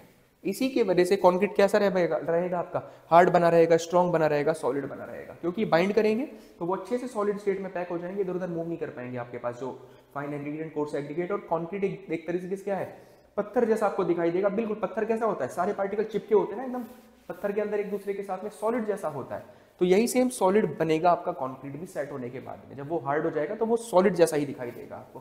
तो ये किसकी वजह से हो पाया, ये हो पाया इस पेस्ट की वजह से, जो कि सीमेंट एंड वाटर का पेस्ट बना आपस में। ओके नाउ, तो वाटर यहाँ पर एक इमेज भी शो करी। आई थिंक ये पर्पस आपको क्लियर हुआ होगा कि भैया क्या इसका पर्पस है। Now there are 2 more ingredients जो हमारे पास में होते हैं, किसके लिए, कंक्रीट के लिए। इन दोनों का फंक्शन भी हम लोगों को समझना है। देखिए क्या है, coarse aggregate. What is the coarse aggregate, इनका फंक्शन होता क्या है, we will try to understand this. देखिए सबसे पहले इमेज देखते हैं, ये देखा होगा ना आपने, you must have seen this. इसी को कोर्स एग्रीगेट बोलते हैं हम लोग ना, this is called as the coarse aggregate. इनको बोला जाता है जनरली ग्रेवल्स बोला जाता है, gravel, this is called as the gravel. ये ग्रेवल होते हैं और इन ग्रेवल को हम लोग अपने कंस्ट्रक्शन में ना, कंक्रीट मैन्युफैक्चरिंग में कोर्स एग्रीगेट की तरह से यूज करते हैं। This is gravel actually which is used in the concrete manufacturing as the coarse aggregate. Coarse aggregate का एग्जांपल जो यूज करते हैं हम लोग कंस्ट्रक्शन में, कंक्रीट बनाने में, ये ग्रेवल होता है। इनको ग्रेवल पार्टिकल बोलते हैं हम लोग। देखिए ठीक है, अब ये पार्टिकल आपने देखे होंगे हमेशा ना, देखा होगा अपने लाइफ में, अपनी कभी ना कभी के साथ खेले होंगे आपने, इसको हाथों में उठाया होगा। तो होते क्या है भैया, पत्थर जैसे दिखते हैं, आपने देखा है इनको, सॉलिड नहीं होते क्या। आप ग्रेवल उठाते हो, फेंकते हो दूर दूर, किसी को लग जाएगा तो चोट भी लग जाएगी उसको बहुत ज्यादा, इतना सॉलिड होता है। कह रहे ना पत्थर जैसे नहीं होते ग्रेवल, बहुत तेजी से मार सकते हो आप इसको किसी को भी, और जिसके लग जाएगा चोट लग जाएगी उसको बहुत ज्यादा। मतलब बहुत पत्थर जैसे होते हैं, छोटे छोटे पत्थर होते हैं actually, they are small stones, छोटे छोटे पत्थर होते हैं ग्रेवल्स ना। तो आप यहाँ पे समझ सकते हैं खुद से, अगर ये छोटे छोटे पत्थर हैं, अगर ये छोटे छोटे पत्थर हैं, तो मतलब इनके पास में ताकत होती है। इनके पास में क्या होती है, ताकत होती है। ताकत होती है लोड को झेलने की, ताकत होती है किसको झेलने की, लोड को झेलने की ताकत होती है। इनके पास में मजबूत होते हैं, ताकतवर होते हैं, ताकत होती है, पत्थर जैसे होते हैं, इनके पास लोड को झेलने की ताकत होती है। अगर इनके पास में लोड को झेलने की ताकत है तो ये आप यूज करोगे कंक्रीट को बनाने में, तो कंक्रीट के अंदर जाएंगी ये प्रॉपर्टीज भी इसकी। तो कंक्रीट को बनाने में जब आप इसको यूज करोगे और इसके पास में ताकत है लोड को झेलने की, तो मैं ये कह सकता हूँ कंक्रीट के पास भी लोड को झेलने की ताकत आ जाएगी, क्योंकि आप उसमें किस मटेरियल को यूज कर रहे हो, जिसके पास लोड को झेलने की ताकत है। तो इससे कह सकते हैं कि कंक्रीट के पास में भी एक लोड झेलने की ताकत आ जाएगी। तो यस, ग्रेवल एक्चुअली हेल्प करता है हमारी कंक्रीट को एक लोड बियरिंग कैपेसिटी मेंटेन करने में। मतलब एक लोड झेलने की ताकत जो आएगी ना कंक्रीट के पास में, लोड सहने की जो ताकत आएगी, क्षमता जो आएगी, उसमें ग्रेवल का बहुत इंपॉर्टेंट रोल होगा। It help the concrete to develop a load carrying capacity, load झेलने की क्षमता डेवलप करने में हेल्प करता है। देखो ये लिखा भी है यहाँ पे पॉइंट हमने ना, देखो function of the coarse aggregate, it is the key component of concrete that serves several purposes, जिसके बहुत सारे पर्पस होते हैं। आप ये मान के चलना, अगर मैं कंक्रीट की बात करूं ना आपसे, तो ये कह सकते हो ये एक तरीके से मेन कंपोनेंट हो जाता है, मेन कंपोनेंट है कंक्रीट का, जिसके कारण उसके पास में लोड को झेलने की क्षमता आ रही है, लोड को झेलने की ताकत आ रही है। मेन कंपोनेंट, ठीक है। जैसे कि तो मैंने बताया कि एक तरह से मेन कंपोनेंट होता है कंक्रीट के अंदर, जो कि उसको बहुत सारे फायदे, प्रॉपर्टीज प्रोवाइड करता है। जैसे कि मैंने बताया कि लोड को झेलने की क्षमता, तो आप यहां से क्या बोल सकते हैं, लोड को झेलने की क्षमता मतलब स्ट्रेंथ। देखो लिखा है ना यहाँ पे, इंक्लूडिंग स्ट्रेंथ, स्ट्रेंथ प्रोवाइड करवाता है उसको, लोड झेलने की क्षमता स्ट्रेंथ प्रोवाइड करवाता है। क्लियर है। दूसरा, स्ट्रेंथन्स कंक्रीट, कंक्रीट को मजबूत बनाता है। दूसरा, allowing it to withstand heavy loads, उसको हैवी लोड झेलने की ताकत देता है। ये बताया पॉइंट मैंने अभी आपको, अलाउ करता है उसको एक हैवी लोड झेलने में, क्योंकि लोड ताकत होती है इनके पास में ना, मजबूत होते हैं, तो लोड झेलने की क्षमता देता है उसको। दूसरा, इंप्रूव्स ड्यूरेबिलिटी, और ड्यूरेबिलिटी वर्ड का मीनिंग होगा एक तरह से क्या, लॉन्ग लाइफ। ऑब्वियसली बात है, अगर किसी चीज के पास में लोड को झेलने की ताकत है, तो जब उस चीज के पास में लोड आएगा ना, कहीं से भी आ सकता है लोड, जब उसके पास उस पे लोग आएंगे, बैठेंगे वहाँ पे उस कॉन्क्रीट स्ट्रक्चर पे, उस कॉन्क्रीट स्ट्रक्चर के ऊपर अलग अलग टाइप के लोड आएंगे, व्हीकल्स भी चल सकते हैं उस कॉन्क्रीट स्ट्रक्चर के ऊपर, लोग मूवमेंट करेंगे वहाँ पे, बैठेंगे, तो वो लोड आएगा उसके ऊपर, तो वो लोड झेलने की क्षमता है उसके पास में। किसकी वजह से आई? कोर्स एग्रीगेट की वजह से आई। तो वो टूटेगा ही नहीं, क्योंकि लोड आ रहे थे, ठीक है, लोड तो वो झेल लेगा आराम से, वो टूटेगा ही नहीं बहुत जल्दी, तो उसकी लाइफ अच्छी हो जाएगी ना, लाइफ बढ़ेगी उसकी। जब नहीं टूट रहा है तो मतलब क्या, लाइफ बढ़ रही है किसी चीज की। If that is not breaking, if anything is not breaking, मतलब उसकी लाइफ बढ़ रही है ना भाई, तो उसको ड्यूरेबल बनाने में भी हेल्प करता है। तो बोल सकते हैं कि ड्यूरेबिलिटी भी देगा उसको, एक तरह से लॉन्ग लाइफ देने में हेल्प करेगा। क्लियर है? एक इंपॉर्टेंट पॉइंट ये है, देखिए क्या पॉइंट है, अगर मैं आपको बताऊं तो कंक्रीट में आप लोग ना 4 चीजें यूज कर रहे हो, coarse aggregate, fine aggregate, gravels and coarse aggregate, fine aggregate, water and the cement. तो जो टोटल वॉल्यूम होता है ना कंक्रीट का, 100% होता है टोटल वॉल्यूम, तो कंक्रीट का 100% वॉल्यूम होगा ना, उस 100% में से जो 70 से लेके लगभग 75% तक जो पार्ट होता है, या फिर आप कह सकते हो 70 से लेके 75% तक जो वॉल्यूम होता है उस कंक्रीट के अंदर, वो इस एग्रीगेट का, इन एग्रीगेट्स का ही होता है, वो इन एग्रीगेट्स का ही होता है। ये पॉइंट इंपॉर्टेंट याद रखना। जैसे 100% कंक्रीट है ना आपके पास में, तो 100% कंक्रीट की क्वांटिटी के अंदर 70 से लेके लगभग 75% तो ये एग्रीगेट ही मौजूद होते हैं। तो जो मेन वॉल्यूम है ना, जो मेन वॉल्यूम है कंक्रीट का, वो किसकी वजह से आ रहा है? इन एग्रीगेट्स की वजह से आ रहा होगा आपके पास में। So the main volume of the concrete is being provided by what? By these aggregates. ये एग्रीगेट्स ही उस कंक्रीट को मेन वॉल्यूम कंट्रीब्यूट कर रहे हैं, लगभग 70 से 75% जो मेन क्वांटिटी इन्हीं का। तो ये कह सकते हैं कि जो मेन वॉल्यूम जो है is being provided to the concrete by these aggregates. और अगर मेन वॉल्यूम, मेन क्वांटिटी इन्हीं की है, तो ये कह सकते हो कि सीमेंट कहीं ना कहीं सीमेंट की क्वांटिटी को रिड्यूस करने में हेल्प कर रहा होगा। क्योंकि ऑब्वियसली अगर ये एग्रीगेट ज्यादा वॉल्यूम ना प्रोवाइड कर रहे होते तो आपको सीमेंट का क्वांटिटी थोड़ा बढ़ाना पड़ता ना कंक्रीट का वॉल्यूम बढ़ाने के लिए, लेकिन ये एग्रीगेट उसको मेन वॉल्यूम दे देते हैं, मेन कंट्रीब्यूटर होते हैं उसकी क्वांटिटी का, वॉल्यूम का। तो इसीलिए कह सकते हैं हम लोग कि main volume is being provided by these aggregates and it helps to reduce the quantity of the cement. देखो ये लिखा भी है यहाँ पे, coarse aggregate add volume to the concrete. Is this clear to everybody? मैंने बोला था ना अभी कि लगभग 70 से लेके 75% जो पार्ट होता है कंक्रीट के अंदर वो एग्रीगेट्स का ही होता है, coarse aggregate and fine aggregate का ही होता है। तो ये कह सकते हैं yes, it provide main volume to the concrete. ये कंक्रीट को एक वॉल्यूम प्रोवाइड करने में हेल्प करता है, जिसकी वजह से आप अमाउंट ऑफ सीमेंट को थोड़ा सा रिड्यूस करवा सकते हो, यानी कि जो सीमेंट की क्वांटिटी थोड़ा सा रिड्यूस हो जाएगी। क्लियर? क्योंकि मेन कंट्रीब्यूटर तो ये है, तो सीमेंट थोड़ा सा कम डालना पड़ेगा आपको। अगर ये ना होते वहां पे तो सीमेंट ज्यादा डालना पड़ता फिर आपको कंक्रीट बनाने के लिए। चलो, so this is clear to everybody. We have done with the 3 major components, और उनके फंक्शन भी हम लोगों ने समझ लिए कि भाई हाँ फंक्शंस क्या हैं उनके। Now we will be trying to move to the next component, that is the functions of the fine aggregate. अब फाइन एग्रीगेट का फंक्शन देखते हैं भैया। देखो ये फाइन एग्रीगेट है, it is the fine aggregate. Generally आपने सैंड देखा होगा साइटों पे, जब घर देखे होंगे बनते हुए आपने अपने घरों के आसपास। ग्रेवल तो देखे होंगे आपने कोर्स एग्रीगेट के रूप में। रेत देखी होगी, जिसको बोलते हैं क्या? रेत बोलते हैं सिंपल लोकल लैंग्वेज में, दैट इज सैंड। तो ये सैंड ही एक तरीके से फाइन एग्रीगेट की तरह आपके पास काम करेगी। That sand will be actually helping like a fine aggregate. तो पूछेगा फाइन एग्रीगेट, जैसे सैंड वगैरह आप यूज करते हो, फाइन एग्रीगेट की तरह से वो यूज किया जाता है। तो बाइंडिंग मटेरियल तो आपके पास सीमेंट हो गया, लाइम हो गया, वाटर हो गया है, ठीक है। कोर्स एग्रीगेट ग्रेवल हो गए, फाइन एग्रीगेट हो गया sand. Now what is the function of this sand? देखो, just try to understand this. When we are manufacturing the concrete, तो हमें पता है ग्रेवल के पार्टिकल होंगे, ऑब्वियसली मैंने भी आपको बताया, there will be the particles of the gravel, there will be the particle of the gravel. तो होता क्या है आपके पास, इन ग्रेवल पार्टिकल्स के बीच में ना, यहाँ पे देखो, इन ग्रेवल पार्टिकल के बीच में ऐसे कुछ टाइप से आप देखो, इन ग्रेवल पार्टिकल के बीच में यहाँ पे ऐसे टाइप से कुछ खाली स्पेस आपको दिखाई दे रहा होगा। दिख रहा है ना? इनको बोल सकते हैं, we can call light voids. और ये जब ये खाली स्पेस रह जाएगा ना यहाँ पे, तो खाली स्पेस रहने का मतलब पार्टिकल के बीच में थोड़ा सा गैप मेंटेन हो रहा है। तो गैप मेंटेन होने का मतलब यहाँ पे कुछ वॉइड्स क्रिएट हो जाते हैं। तो वॉइड्स क्रिएट होने का मतलब पार्टिकल पार्टिकल के बीच में वॉइड क्रिएट होने का मतलब थोड़ा सा लूज कंडीशन आपको दिखाई देगी, थोड़ा सा लूज हो गया, लूज मास रहेगा ना।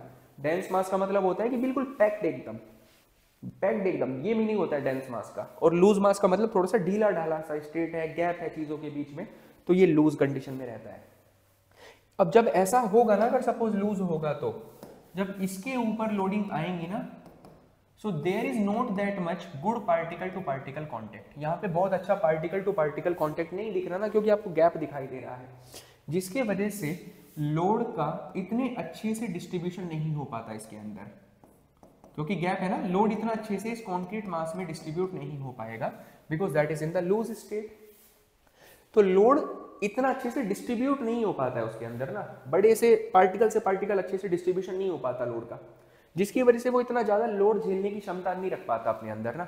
ऑब्वियसली अगर किसी चीज पर आप लोड अप्लाई करो और वो चीज ना लोड को डिस्ट्रीब्यूट कर दे, दूर दूर तक फैला दे, तो मतलब वहां पर आप ज्यादा लोड अप्लाई करने की कैपेसिटी रखोगे, ज्यादा लोड आप वहां पर अप्लाई करवा सकते हो, ज्यादा लोड अप्लाई कराने जाने की वहां पे पॉसिबिलिटी क्रिएट होगी आपके पास। लेकिन अगर किसी चीज में लोड डिस्ट्रीब्यूट ही नहीं हो रहा, पूरा का पूरा लोड वहीं पर इकट्ठा हो जा रहा है, तो वो वहां पे लोड इंटेंसिटीज बहुत ज्यादा बढ़ जाएंगी और वो चीज टूट जाएगी एकदम से। तो लोड अगर कोई चीज डिस्ट्रीब्यूट करा रही है ना, बहुत दूर दूर तक डिस्ट्रीब्यूट फैला दे रही है, दूसरे लोगों तक फैला दे रही है लोड को, तो वो इतना जल्दी नहीं टूटेगी। लेकिन अगर किसी चीज में लोड एक जगह इकट्ठा हो रहा है ना, डिस्ट्रीब्यूट नहीं हो रहा, तो वो चीज जल्दी टूटने की संभावना रखती है। तो ऐसा कुछ मास रहेगा वहां पे ना, ग्रेवल से आप जब यूज करोगे तो, जिससे थोड़ा सा लूज मास रहेगा, तो इतना ज्यादा उसके पास लोड झेलने की क्षमता नहीं आएगी, वो थोड़ा सा लूज रहेगा।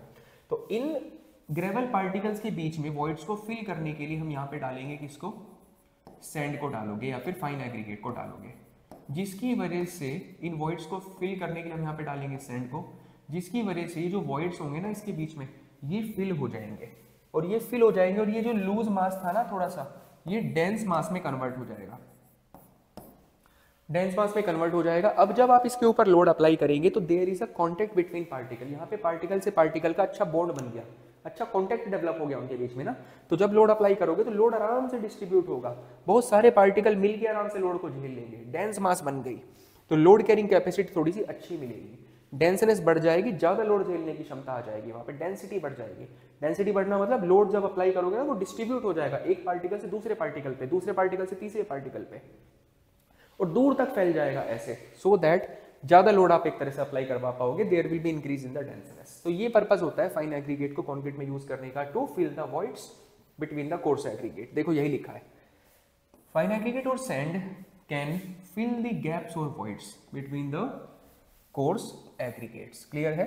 फाइन एग्रीगेट या फिर जो सैंड होता है ना, वो क्या कर सकता है, गैप या फिर वॉइड्स को फिल करता है कोर्स एग्रीगेट के बीच में जो है, जिसकी वजह से जो हमारा मिक्स है वो मोर कॉम्पैक्ट एंड एफिशिएंट मतलब एफिशिएंट बनता है, मतलब वो ज्यादा कॉम्पैक्ट बन जाएगा। डेंस का मतलब एक तरीके से अच्छे से कॉम्पैक्ट हो गया। जो मैंने डेंस वर्ड यूज किया ना यहाँ पे, इस डेंस के प्लेस पे आप लोग कॉम्पैक्ट वर्ड भी यूज कर सकते हो। कॉम्पैक्ट होने का मतलब डेंस हो गया एक तरीके से, थोड़ा सा बेटर हो जाएगा, एफिशिएंट हो जाएगा, ज्यादा लोड झेलने की क्षमता आएगी उसके पास पे। So this is how we have done with the 4 basic materials. What is the purpose of all the 4 basic materials and how we prepare the concrete. I think ये सभी को समझ में आया होगा। चारों का बेसिक फंक्शन, चाहे वो कोई इलेक्ट्रिकल का बच्चा होगा, मैकेनिकल का होगा, एग्रीकल्चर का होगा, आज के बाद कभी इनमें कोई प्रॉब्लम नहीं आएगी आप लोगों को। Everything will be covered for the basic prelim purpose.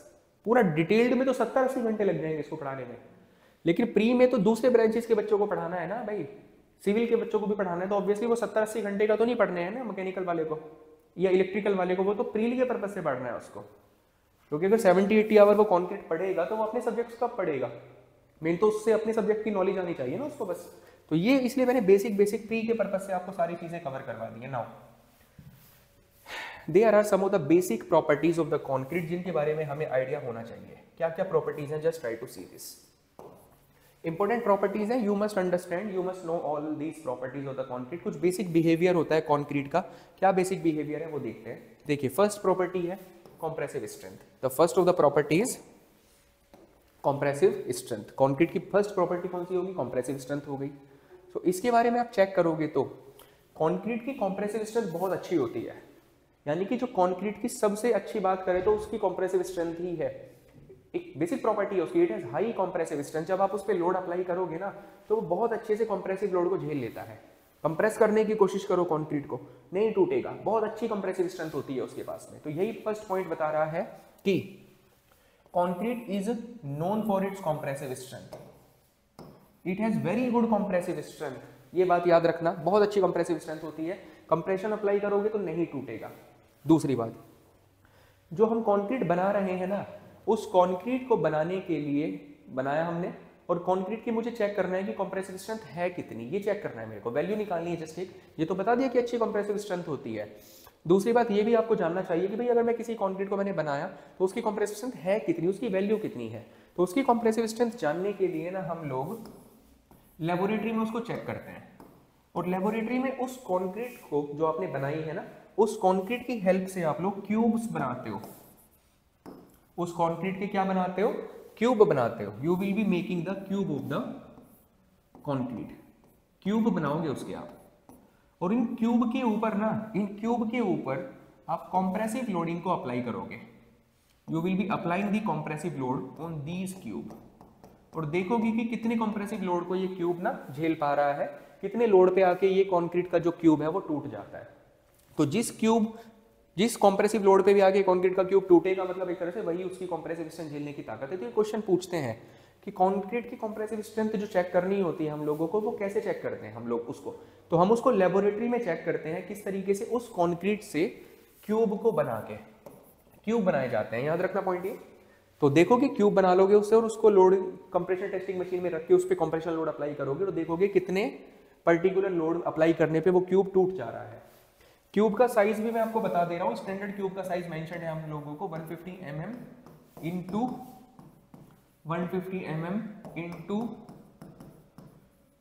150 mm, इस पर्टिकुलर साइज के क्यूब बनाए जाते हैं। तो याद रखना, ऑब्जेक्टिव पर्पज से पूछ सकता है, आपको एक बेसिक आइडिया होना चाहिए कि भाई कंप्रेसिव स्ट्रेंथ अच्छी होती है, कैसे चेक करते हो आप लोग, ये क्यूब बनाते हैं हम उस कंक्रीट के जिसकी भी आपको कंप्रेसिव स्ट्रेंथ निकालनी है, इस पर्टिकुलर साइज के सीटीएम में रख के देखते हो किस कंप्रेशन लोड पे वो टूटा, तो जिस लोड को वो झेल सकता था, जिस पे वो टूट गया के मतलब वही उसकी कंप्रेसिव स्ट्रेंथ है। Now let's move to the next property, that is tensile strength. So अगर हम बात करें तो there is a problem with the concrete, और वो प्रॉब्लम ये है कि इसकी टेंसाइल स्ट्रेंथ नहीं अच्छी होती है। जब आप उसको खींचते हो ना तो वो टूट जाता है, इजीली टूट जाता है। It don't have any kind of much tensile strength, tensile strength लो रहती है, कंप्रेसिव स्ट्रेंथ बहुत अच्छी होती है उसकी।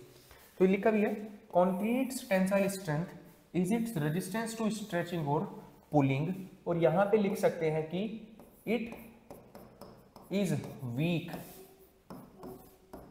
इन टेंशन, ये टेंशन में वीक होता है, बहुत ज्यादा टेंसाइल लोड नहीं झेल पाता कंक्रीट। तो ये पॉइंट इंपॉर्टेंट है, it is weak in tension. उसको देखोगे खींच के, जब खींचते हो ना उसको तो वो टूट जाता है बड़ी आसानी से। तो कंक्रीट वीक होता है टेंशन में, इसीलिए ना जब हम लोग कंक्रीट यूज करते हैं घर बनाने में, तो इसीलिए हम लोग ना वहां पे यूज करते हैं रेनफोर्समेंट, स्टील को यूज करते हो साथ में, क्योंकि देखो जब कंक्रीट आप यूज करोगे ना तो उसके ऊपर कंप्रेशन भी आएगा, उसके ऊपर टेंशन भी आएगा। कंप्रेशन जो आएगा वो तो झेल लेगा उस कंप्रेशन को तो आराम से, लेकिन जब जहां जहां पे टेंशन आएगा ना उसके अंदर, वहां से वो टूटने की कोशिश करेगा, वहां से वो टूट सकता है। तो इसीलिए हम लोग जहां जहां से उसके ऊपर टेंशन आ रहा होता है, जिस जिस पोर्शन पे उस पर टेंशन आ रहा होता है, उस पोर्शन पे हम लोग स्टील लगा देते हैं, स्टील को यूज कर देते हो। इसी को बोलते हैं हम लोग रेनफोर्स्ड सीमेंट कंक्रीट, मतलब ऐसा कंक्रीट जिसमें स्टील को भी आप लोगों ने यूज कर दिया है, वो बन जाता है रेनफोर्स्ड कंक्रीट बन जाता है। तो that concrete in which we have used the steel reinforcement, उसको बोलते हैं रेनफोर्स्ड कंक्रीट। और स्टील रेनफोर्समेंट को यूज करने का पर्पस क्या है आपके पास में, टेंसाइल लोडिंग को झेलना पर्पस आया। टेंशन नहीं झेल सकता ना कंक्रीट, तो ठीक है, टेंशन झेलने के लिए हमने वहां पे स्टील को लगा दिया। Next, clear. Now third property होती है श्रिंकेज। कंक्रीट में श्रिंकेज भी होता है, there is a point that concrete क्या करता है, थोड़ा सा श्रिंकेज भी शो करता है। श्रिंकेज शो करने का मीनिंग ये है कि जब कंक्रीट आप बनाते हो तो वो पेस्ट होता है, बट समटाइम्स सनलाइट होती है ना, ओपन एयर में पड़ा होता है कंक्रीट, तो उसके ऊपर सनलाइट आएगी, या फिर एक कॉलम बनाया आपने, बीम बनाया, स्लैब बनाया, तो सनलाइट के कांटेक्ट की वजह से ना उसका जो मॉइस्चर होता है पेस्ट का, वो एकदम बहुत तेजी से इवेपोरेट हो जाता है। Water will evaporate very suddenly, and because of the evaporation of that moisture, उस इवेपोरेशन के मॉइस्चर के कारण ना, इवेपोरेशन ऑफ मॉइस्चर के कारण ना उस कंक्रीट में कुछ क्रैक्स डेवलप करने की टेंडेंसी होती है। तो उसी को हम लोग श्रिंकेज कहते हैं। सिकुड़ जाता है कंक्रीट, उसका वॉल्यूम रिड्यूस हो जाएगा। श्रिंकेज होता है कंक्रीट के अंदर। तो क्यों होता है श्रिंकेज कंक्रीट में? उसमें से मॉइस्चर के लॉस के कारण। और मॉइस्चर लॉस क्यों हुआ है? Because of the heating, sunlight, इन सब की वजह से। तो जब उसमें से मॉइस्चर लॉस होगा तो वो कंक्रीट ना सिकुड़ जाता है, उसका वॉल्यूम थोड़ा सा रिड्यूस हो जाता है, उसी को श्रिंकेज बोलते हैं हम लोग। और जब कंक्रीट श्रिंक करता है तो उसके अंदर क्या डेवलप करते हैं? क्रैक डेवलप करते हैं, इसको श्रिंकेज कहा जाता है। तो ये लिखा पॉइंट यहाँ पे, कंक्रीट कैन श्रिंक। तो क्या लिखा आपने? Concrete can shrink as it dries. ये पॉइंट इंपॉर्टेंट है। जब कंक्रीट ड्राई होता है ना, ड्राई होने का मतलब उसमें से पानी इवेपोरेट कर रहा है, तो वो श्रिंक करने की टेंडेंसी रखता है, सिकुड़ने की टेंडेंसी रखता है, ठीक है। Which can lead to the cracking, जिसकी वजह से वहां पे क्रैक डेवलप हो सकते हैं और बहुत सारे अदर डैमेजेस भी वहां पे हो सकते हैं, ठीक। तो श्रिंकेज का मीनिंग क्या होता है? Development of the cracks. Cracks develop कर जाते हैं कंक्रीट के अंदर, कब? जब उसमें से पानी ना एकदम से इवेपोरेट करता है, तो ठीक है। तो इस श्रिंकेज को बचाने के लिए देखो ऐसे टाइप से क्रैक डेवलप होते दिखाई देंगे आपको स्ट्रक्चर्स में। तो इस श्रिंकेज को बचाने के लिए हम लोग क्या करते हैं ना, उसको अलग से कुछ पानी सप्लाई करवाते हैं बाद में। जब आपने यूज कर दिया ना उसको कंक्रीट स्ट्रक्चर में यूज कर लिया, तो मैं क्या करूंगा, उसको बाद में कुछ पानी अप्लाई करूंगा अपनी तरफ से। जैसे हम देखो ना तराई करते हैं, सिंपल वर्ड है तराई करना। घरों में देखा होगा आपने, क्या करते हैं हम लोग? पानी डालते हैं ना, पाइप से लेके देखा होगा आपने घरों पे अपने, पानी डालते हैं। तो वो पानी आप क्यों डाल रहे हो वहां पे? हम वो पानी इसीलिए डालते हैं उसके ऊपर, जिससे कि जो आपने वहां पे यूज किया था ना कंक्रीट, उसमें से पानी इवेपोरेट हुआ होगा। तो ठीक है, जो पानी इवेपोरेट हुआ ना उसमें, उससे श्रिंकेज का खतरा था। तो मैं क्या कर रहा हूँ, जितना पानी इवेपोरेट हुआ मैं इतना पानी उसको ना अलग से दे देता हूँ, अलग से दे दे रहा हूँ मैं उसको पानी ना, पाइपों की हेल्प से। देखा नहीं आपने घरों पे पानी डाल रहे होते हो बिल्डिंगों के ऊपर, कॉलम्स के ऊपर, बीम्स के ऊपर, उसी तराई को हम लोग क्यूरिंग कहते हैं, क्यूरिंग करना। तो क्यूरिंग करके कहीं ना कहीं हम लोग श्रिंकेज को बचाने की कोशिश करते हैं, श्रिंकेज के इफेक्ट से बचने की कोशिश करते हैं। तो ये पॉइंट आया समझ में? Proper curing can help to reduce the effect of shrinkage. I think this is clear to everybody. Curing क्या है, क्यों करते हैं, सारी बातें समझाई मैंने आपको। Now let's begin with the fourth property. Fourth property देखिए भैया, क्या मीनिंग है इसका। सो फोर्थ ऑफ द प्रॉपर्टी जो हम लोगों को देखना है, that is the segregation. Now segregation समझिए। अब ये जो मिक्स बना है ना, जो पेस्ट बनाया है आप लोगों ने कंक्रीट का, जिसमें कि सीमेंट भी है, कोर्स एग्रीगेट भी है, ग्रेवल भी है, फाइन एग्रीगेट भी है, वाटर भी है, हम चाहेंगे कि पेस्ट यूनिफॉर्म होना चाहिए। यूनिफॉर्म का मतलब हर पार्टिकल अच्छे से मिक्स होना चाहिए एक दूसरे के साथ में। ऐसा नहीं कि ग्रेवल सारे अलग से पड़े हुए हैं, सीमेंट अलग से पड़ा हुआ है, वाटर अलग से पड़ा हुआ है, फाइन एग्रीगेट अलग से पड़ा हुआ है, ऐसा नहीं चाहेंगे। That mix should be uniform, properly uniform mix होना चाहिए एकदम ना, सब एक दूसरे से अच्छे से मिक्स होने चाहिए। बट समटाइम्स आप उसकी अगर मान लो पेस्ट की, जो पेस्ट बना है उसको ढंग से अगर मिक्स नहीं करोगे, अगर आप उसको प्रॉपर मिक्स नहीं करोगे ना, तो ये चीज आपको देखने को मिलेगी कि ग्रेवल कहीं पे पड़े हैं, कोर्स एग्रीगेट, फाइन एग्रीगेट कहीं पे पड़ा है, सीमेंट कहीं पर है, वो प्रॉपर यूनिफॉर्मिटी नहीं मिलेगी, प्रॉपर मिक्स नहीं मिलेंगी सारी चीजें एक दूसरे के साथ, अगर आप उसको प्रॉपर मिक्स नहीं करोगे तो। इसी प्रॉब्लम को टेक्निकली हम लोग बोलते हैं सेग्रीगेशन। सेग्रीगेशन का मीनिंग होता है कि जो कोर्स एग्रीगेट है ना, वो कॉन्क्रीट से, जो बाकी चीजें थी ना, पेस्ट जो था, सीमेंट और वाटर का जो पेस्ट था, उससे सेपरेट हो गए हैं और सरफेस पे आपको अलग से दिखाई दे रहे हैं। जैसे आप यहां पे देखेंगे, देखो you can C in this coarse aggregate ना, आपको अलग ही दिखाई दे रहे हैं, सारे ऊपर सरफेस पे दिखाई दे रहे हैं। इसी को बेसिकली बोला जाता है सेग्रीगेशन। सो सेग्रीगेशन का मतलब सेपरेट हो गए हैं मिक्स से, जिसकी वजह से वो प्रॉपर आपको स्ट्रेंथ वगैरह नहीं मिल पाएगी वहां पे। अगर सब चीजें नॉन यूनिफॉर्म टाइप से अलग अलग पड़ी होंगी ना, तो you that way there will not be that much development of the strength, अच्छी स्ट्रेंथ नहीं मिल पाएगी आप लोगों को। ऐसा कई बार और होता है, मान लो आप कंक्रीट लेके आए साइड पे ना, सर पे रख के, और आपने एकदम से ना कंक्रीट को बहुत ऊंचाई से नीचे गिरा दिया, तब भी ऐसा चांस क्रिएट हो जाता है कि जो कोर्स एग्रीगेट ना सेपरेट हो सकते हैं मिक्स से। तो इसी प्रॉब्लम को हम लोग सेग्रीगेशन कहते हैं। देखिए, it occurs when the constituents of the concrete, ये बताया मैंने पॉइंट आपको, ये कब होता है, जिस वक्त कंक्रीट के जो कॉन्स्टिट्यूएंट्स होते हैं, जैसे कि aggregates and cement paste, separate from each other leading to uneven distribution of the material. आगे बात समझ में पूरी? इसी चीज को हम लोग बोल देते हैं क्या, सेग्रीगेशन कहते हैं। तो सेग्रीगेशन का मीनिंग क्या हो गया आपके पास में, जो कंक्रीट का कॉन्स्टिट्यूएंट था ना, एग्रीगेट एंड जो पेस्ट था, वो एक दूसरे से सेपरेट आउट हो गए हैं, इसको सेग्रीगेशन कहते हैं हम लोग। ये प्रॉपर मिक्सिंग नहीं करी आपने ना कंक्रीट बनाते समय, उसकी वजह से हो सकता है। कंक्रीट को आप बहुत ऊंचाई से नीचे गिरा दो, तब भी हो सकता है आपके पास में, ये भी हो सकता है रीजन उसका, ठीक है। तो अगर ऐसा होगा ना, अगर मिक्स में से सारी चीजें हो जाएंगी, एक दूसरे से सेपरेट आउट हो जाएंगी चीजें, तो अच्छी स्ट्रेंथ नहीं मिलेगी फिर आपको वहां पे। सो नेक्स्ट पॉइंट आया आपके पास में, ब्लीडिंग ऑफ द कंक्रीट। देखो, कोर्स एग्रीगेट सेपरेट आउट हो गए थे, एग्रीगेट सेपरेट आउट हो गए थे पेस्ट में से, उसको हमने सेग्रीगेशन कहा था। बट समटाइम्स वाटर भी सेपरेट आउट हो सकता है। ये वाटर कई बार क्या करता है ना, मिक्स में से सेपरेट आउट हो जाता है। मान लो आपने कंक्रीट बनाया, कंक्रीट बनाते समय तो बहुत ज़्यादा पानी डाल दिया आपने। पानी ऐसा नहीं कि बहुत ज़्यादा डालना चाहिए, हमें बहुत ज़्यादा पानी डालोगे तो प्रॉब्लम हो जाएगी। आपने पानी डाला कंक्रीट में, कंक्रीट बनाते समय, और पानी बहुत ज़्यादा डाल दिया आपने, तो पानी ना थोड़ा सा क्या करता है, सरफेस पे इकट्ठा हो जाता है पूरा कंक्रीट के सरफेस पे, तो उसको हम लोग ब्लीडिंग कह देते हैं, concrete bleeding of the concrete. When the water separate out from the entire concrete mix. क्यों? पानी बहुत ज्यादा डाल दिया आपने, तो वहां पे क्या करेगा, पानी थोड़ा सा लाइट होता है, हल्का होता है, तो वो सरफेस पे आगे अलग से इकट्ठा हो जाएगा, उसको ब्लीडिंग कहा जाता है। देखो लिखा भी है पॉइंट ना, bleeding causes the water to ascend to the surface, मतलब सरफेस पे राइज करेगा वाटर, कहाँ पे, सरफेस पे, carrying a portion of the cement with it to the concrete surface. और जब ये पानी ऊपर आएगा ना, सरफेस पे आएगा, तो ये अपने साथ थोड़ा बहुत सीमेंट को भी अपने साथ ऊपर से अपने साथ बहा के लेके आ जाएगा। तो ब्लीडिंग मतलब separation of the water. Water क्या करता है, सेपरेट आउट हो जाता है मिक्स में से। अलग से दिख भी रहा होगा आपको यहाँ पे ना, इस डायग्राम के अंदर अगर आप देखोगे तो वाटर आपको थोड़ा थोड़ा कहाँ पे दिखाई दे रहा है, अलग से सरफेस के ऊपर दिखाई दे रहा है, इसी को हम लोग बोलते हैं ब्लीडिंग। अगर ऐसा होगा तो फिर से वही स्ट्रेंथ वगैरह की प्रॉब्लम हो जाएगी आपके पास, स्ट्रेंथ बहुत अच्छी नहीं मिल पाएगी आपको। सारी चीजें यूनिफॉर्मली मिक्स होनी चाहिए आपके पास अच्छे से, ठीक। पानी बहुत ज्यादा डालोगे तो भी ब्लीडिंग होने का चांस है वहां पे। Now let's move to the next property, durability. अब ड्यूरेबिलिटी का मैंने मीनिंग आपको पहले भी बताया था। ड्यूरेबिलिटी का मीनिंग होता है कितनी अच्छी लाइफ है, लॉन्ग लास्टिंग, कितना लॉन्ग लास्टिंग हमारा कंक्रीट है, ठीक है।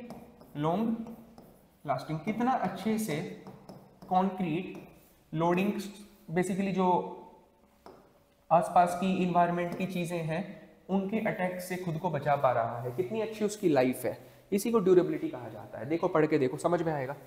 The durability of the cement concrete is defined as its ability to resist weathering actions, chemical attacks, abrasion और any other process of the deterioration. देखो जब हम लोग कंक्रीट को यूज करेंगे ना, तो कंक्रीट को यूज करते समय बहुत सारी चीजें ना उसकी क्वालिटी को खराब करने की कोशिश करेंगे। लाइक एटमॉस्फेयर में बहुत सारे केमिकल्स होंगे जो कि उसको कंक्रीट को खराब करने की कोशिश करेंगे, बहुत सारे केमिकल्स होंगे जो खराब करने की कोशिश करेंगे। एटमॉस्फेयर में सनलाइट भी होगी, पानी भी होगा, वो भी कंक्रीट को खराब करने की कोशिश करेगा।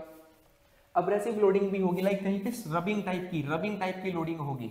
रोड बना रहे हो कंक्रीट को यूज करके, टायर जा रहा है ऊपर से, तो वो रोड के सरफेस को रब करता जाएगा, रबिंग लोडिंग भी होगी डेवलप, तो जिसके कारण कंक्रीट खराब हो सकता है, उसकी लाइफ कम हो सकती है। तो ड्यूरेबिलिटी वही बता रहा है कि कंक्रीट कितना लॉन्ग लास्टिंग है और कितना अच्छे से वो केमिकल अटैक से, वेदरिंग एक्शन से, सनलाइट से, वाटर से, केमिकल से, एब्रेशन जैसी चीज़ों से, या कोई भी ऐसी चीज़ जो उसको खराब करने की कोशिश कर रही है, उनसे खुद को बचा पा रहा है। इसी को उसकी लॉन्ग ड्यूरेबिलिटी कहा जाता है, long lasting, simple. So these are the basic properties which we have discussed for the purpose of the prelims. इनके बारे में और भी बहुत सारी डिटेल्स कवर की जा सकती हैं, that I will try to cover in the next topics, next lectures. But अभी प्रीलिम के पर्पज से as electrical engineer, mechanical engineer, agriculture engineer, सबको दिमाग में रखते हुए मैंने सारी चीजें बताई आपको। सिविल इंजीनियर के पर्पज से देखेंगे तो उसके लिए तो ये बहुत कुछ बताने का है इसके अंदर, अभी कंप्लीट बताया जाता है। सिविल इंजीनियरिंग में तो 70-80 घंटे में पढ़ाया जाता है सब्जेक्ट पूरा, बट एक मैकेनिकल इंजीनियर 80 घंटे इसमें क्यों लगाएगा पढ़ने में, इलेक्ट्रिकल इंजीनियर क्यों लगाएगा इसमें 80 घंटे पूरा डिटेल्ड पढ़ने में? नहीं, उससे बस बेसिक एक्सपेक्टेशन डिस्कस किया, बेसिक एक्सपेक्टेशन लगाया जाएगा कि हाँ इसको इन सब चीज़ों के बारे में बेसिक पता होना चाहिए। तो बेसिक को दिमाग में रखते हुए, प्रीलिम को दिमाग में रखते हुए मैंने आपसे सारी बातें डिस्कस करी हैं। आई होप कि इस चीज़ आपको समझ में आई होगी। Now let us try to solve some of the question on this. कुछ क्वेश्चन सॉल्व करने की कोशिश करते हैं। आई होप कि you will be able to answer this. देखो जो मैंने थ्योरी पढ़ाई है उसी पे कुछ क्वेश्चंस है। विच of the following defines concrete? इनमें से क्या कंक्रीट को डिफाइन करता है? Homogeneous materials mixed together, yes बिल्कुल सही बात है भैया। कुछ मटेरियल्स होते हैं ना जिनको एक दूसरे के साथ मिक्स किया जाता है, बिल्कुल सही बात है, लेकिन होमोजीनियस नहीं होते वो material. These materials are not homogeneous. Homogeneous थोड़ी होते हैं, उनकी प्रॉपर्टीज हेटेरोजीनियस होते हैं एक तरीके से, उनकी प्रॉपर्टीज होमोजीनियस मटेरियल्स नहीं होते हैं वो ना। होमोजीनियस आपने पढ़ा होगा कि आप किसी भी पॉइंट पे देखेंगे ना, हर डायरेक्शन में प्रॉपर्टीज आपको कैसे दिखाई दे रही है, सेम एक जैसी दिखाई दे रही है। फिर लाइक अलग अलग पॉइंट्स पर एक डायरेक्शन में प्रॉपर्टीज एक जैसे दिखाई दे रही है, तो होमोजीनियस तो नहीं होते हैं।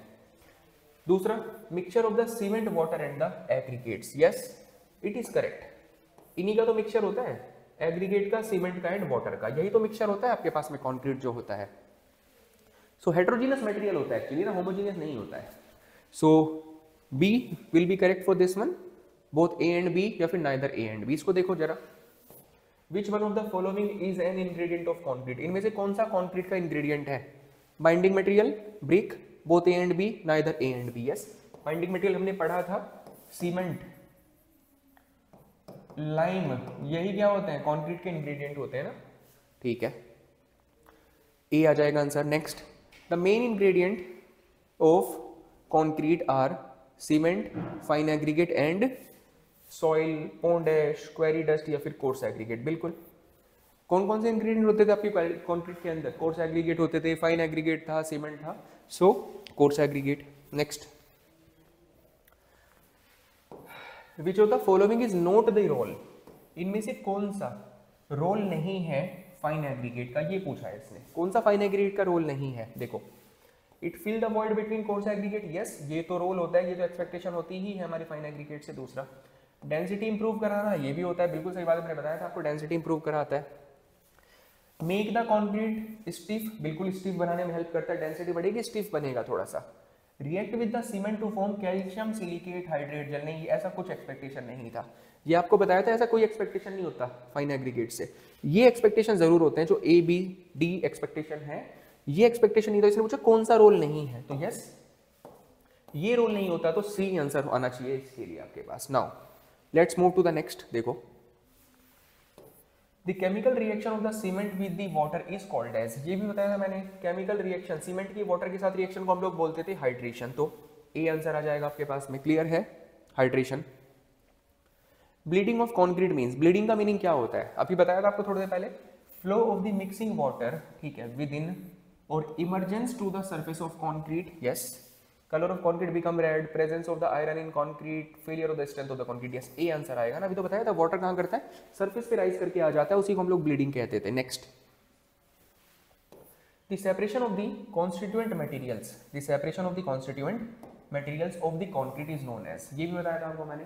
कॉन्स्टिट्यूएंट मटेरियल लाइक एग्रीगेट और सीमेंट पेस्ट एक दूसरे से सेपरेट आउट हो गए, इसको हमने क्या बोला था? इसको हमने कहा था सेग्रीगेशन, तो सेग्रीगेशन हो गया। ब्लीडिंग में तो वाटर सेपरेट आउट होता था, सेग्रीगेशन में उसके जो मटेरियल्स थे ना, कोर्स एग्रीगेट, फाइन एग्रीगेट और पार्टिकल जो थे पेस्ट, वो सेपरेट आउट होता था, ठीक है। ये देखिए भैया, shrinkage in concrete increases with, shrinkage कैसे इंक्रीज करेगा कॉन्क्रीट में? इंक्रीज इन वाटर कंटेंट, बिल्कुल सही बात है, जब आप पानी बहुत ज्यादा डाल दोगे ना उसके अंदर, तो ज्यादा पानी इवेपोरेट करने का चांस होगा, तो there will be more chances of the shrinkage. Increase in temperature, yes ये भी सही बात है, टेम्परेचर बढ़ाओगे तो ज्यादा चांसेस हैं पानी के इवेपोरेट करने के, जल्दी से तो बढ़ेगा ऑब्वियसली। डिक्रीज इन ह्यूमिडिटी, ये भी सही बात है, हमें एक चीज पता होनी चाहिए कि जब ह्यूमिडिटी कम होती है ना, तो इवेपोरेशन ज्यादा होने के चांसेस होंगे, ठीक है। With decrease in the humidity, humidity अगर एयर में कम है ना बहुत ज्यादा, तो वाटर इवेपोरेट करने के चांसेस ज्यादा बढ़ेंगे आपके पास में, तो इवेपोरेट करने के चांसेस बढ़ रहे हैं ना पानी के, तो ऑब्वियसली श्रिंकेज का खतरा बढ़ेगा। सो सारे सही ऑप्शंस हैं आप लोगों के पास। So this is all about this particular lecture. सारी चीजें जो थी, everything has been covered in very much of the detailed theory discussion, उसके ऊपर कुछ क्वेश्चंस, सारी चीजें आपसे मैंने करवाई हैं इस पूरे लेक्चर के अंदर। So this is how the things are going on the panel. So एक आपको आइडिया लगा होगा इससे कि बेसिकली यूपीपीएससी एई के लिए प्रीलिम को दिमाग में रखते हुए, स्पेशली प्रीलिम को दिमाग पे रखते हुए, सारी ब्रांचेस को साथ में दिमाग पे रखते हुए कैसे टॉपिक्स पढ़ाए जा रहे हैं। देयर इज नथिंग लाइक कि मैंने आपसे बहुत डिटेल लाइक कि मैं आपसे 60-70 आवर्स का बिल्डिंग मटेरियल डिस्कस करूंगा, नहीं, मैं प्रीलिम को दिमाग पे रख के करूंगा कि हाँ एक बेसिक इलेक्ट्रिकल इंजीनियर को कितना आना चाहिए, मैकेनिकल इंजीनियर को कितना आना चाहिए, और भी चीजें होंगी और भी डिटेल्ड हैं थोड़ा। I will be trying to cover the things in the upcoming lectures and the video. So this is how the things are going and yes, हमारे प्लेटफॉर्म पे बेसिकली योरपीडिया पे ऑलरेडी सारा कुछ शुरू हो चुका है, इसके लिए डेडिकेटेडली मॉड्यूल बैचेस शुरू हो चुके हैं। For any kind of the query you can just simply call on the numbers, या फिर simply you can fill the Google form, you can simply check the website, हर तरीके से आप अपनी क्वेरी को रिजॉल्व कर सकते हैं। There are many options. So I hope कि this is clear to everybody, समझ आया होगा सभी लोगों को। This is how the things are going. So we will meet again in the next video, next topic पे बनाएंगे, नेक्स्ट प्रॉपर्टी को दिमाग में रखते हुए बनाएंगे, और भी जो प्रॉपर्टीज हैं। So this is for today, we will meet again in the next video. For any kind of query just feel free to ask anything. So thank you for this. Thank you so much.